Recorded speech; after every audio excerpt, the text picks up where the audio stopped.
लहान पदवीधारकांना ना हरकत देणारेच वैद्यकीय अधीक्षक सिल्लोडमध्ये गोरखधंद्याला सरकारी पाठबळ. कारवाई शून्य कारण सेटिंग पक्का आहे.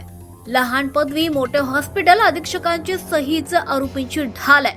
ना हरकत प्रमाणपत्र देणारे अधिकारी संशयाच्या भोवऱ्यात आहेत. सिल्लोडचा वैद्यकीय अधीक्षक या गोरखधंद्याचा सूत्रधार तर नाही ना?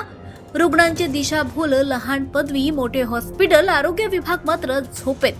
सिल्लोड शहरात सुरू असलेल्या कथित वैद्यकीय गैरप्रकारांच्या मालिकेत आता आणखीन एक धक्कादायक आणि संतापजनक बाब समोर आली आहे. भाग क्रमांक 3 मध्ये लहान पदव्या घेऊन मोठमोठ्या हॉस्पिटल चालवले जात असल्याचे तसेच अपात्र कर्मचाऱ्यांकडून रुग्णांवर उपचार होत असल्याचे गंभीर आरोप उघड झाले होते. मात्र आता भाग 4 मध्ये आणखीन गंभीर प्रश्न उपस्थित झाला. या संपूर्ण गोरखधंद्याला प्रशासनातील जबाबदार अधिकारीच पाठिंबा देतात आणि हा पाठिंबा थेट ना हरकत प्रमाणपत्र देऊन दिला जातोय का? वैद्यकीय अधीक्षक संशयाच्या भोवऱ्यात आहेत. सिल्लोड उपजिल्हा रुग्णालयाचे वैद्यकीय अधीक्षक यांच्या भूमिकेवर आता प्रश्नचिन्ह निर्माण होत आहे.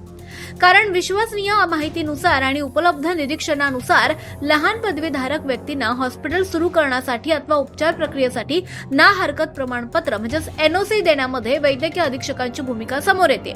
यामुळे आता नागरिकांमध्ये एकच चर्चा सुरू आहे. जर लहान पदवीधारकांना वैद्यकीय अधीक्षक स्वतः प्रमाणपत्र देत असतील तर हा गैरप्रकार थांबणार तरी कसा? म्हणजेच एका प्रकारे हे अधिकारी या संपूर्ण गोरखधंद्याला जबाबदार नाहीत का? या प्रकरणावर सलग अनेक बातम्या प्रसिद्ध झाल्यात. विविध गंभीर मुद्दे देखील समोर आलेत. मात्र कारवाई शून्य आहे. नियमबाह्य उपचारांचे आरोप आहेत. अनधिकृत आयपीडी सेवा सुरू असल्याची चर्चा आहे. अपात्र स्टाफ कडून उपचार आहेत. पात्रतेबाहेर डॉक्टरांकडून रुग्णांवर उपचार केले जात आहेत. रुग्णांची दिशाभूल करून आर्थिक लूट केली जाते. तरीही अद्याप कोणतीही ठोस कारवाई झालेली नाही.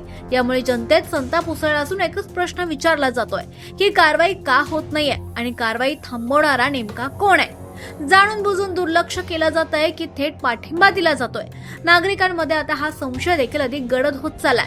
वैद्यकीय अधीक्षक हे या प्रकाराकडे जाणीवपूर्वक दुर्लक्ष करतायत का की संबंधित हॉस्पिटल चालकांना त्यांचा अप्रत्यक्षपणे पाठिंबा आहे? आणि सर्वात धक्कादायक बाब म्हणजे एनओसी दिलं जात असल्याचं निदर्शनात आल्यानंतर हा पाठिंबा केवळ अप्रत्यक्ष नसून थेट अधिकृत स्वरूपाचा असल्याची शक्यता नाकारता येत नाहीये.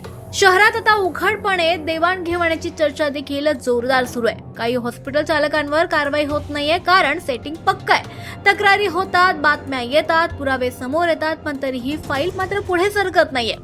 नागरिक म्हणतायत देवाणघेवाण करून प्रकरण दाबलं जात आहे का? जनतेचा सवाल आहे की अधीक्षक जबाबदार नाहीत का? सिल्लोड शहरात नागरिकांचा रोष वाढत असून जनतेचा एकच ठाम सवाल आहे. लहान पदवीधारकांना ना हरकत देणारे अधिकारी जर संरक्षण देत असतील तर ही व्यवस्था कोण सुधारणार? या गोरखधंद्याला थांबवण्यासाठी चौकशी होणार की पुन्हा मौन पाळलं जाणार? या संपूर्ण प्रकरणात आता जनतेची ठाम मागणी आहे की सिल्लोड शहरातील सर्व हॉस्पिटलची नोंद तपासावी, परवाने आणि कागदपत्रांची पडताळणी करावी, डॉक्टरांची पदवी आणि नोंदणी पडताळणी करावी, स्टाफची शैक्षणिक पात्रता तपासावी, अनधिकृत आयपीडी सेवा तात्काळ बंद करावी, एनओसी देणाऱ्या अधिकाऱ्यांची चौकशी करून त्यांच्यावर कारवाई करावी. मात्र प्रश्न कायम आहे की प्रशासन झोपेत आहे की सहभागी आहे? आज सिल्लोड शहरात सर्वत्र एकच चर्चा आहे. लहान पदवी मोठे हॉस्पिटल हे फक्त हॉस्पिटल चालकांचंच प्रकरण नाही, तर त्यामागे प्रशासनातील जबाबदार अधिकारी सहभागी असल्याचा संशय अधिक गडद होतोय. ब्युरो रिपोर्ट, झुंजार, जनता न्यूज.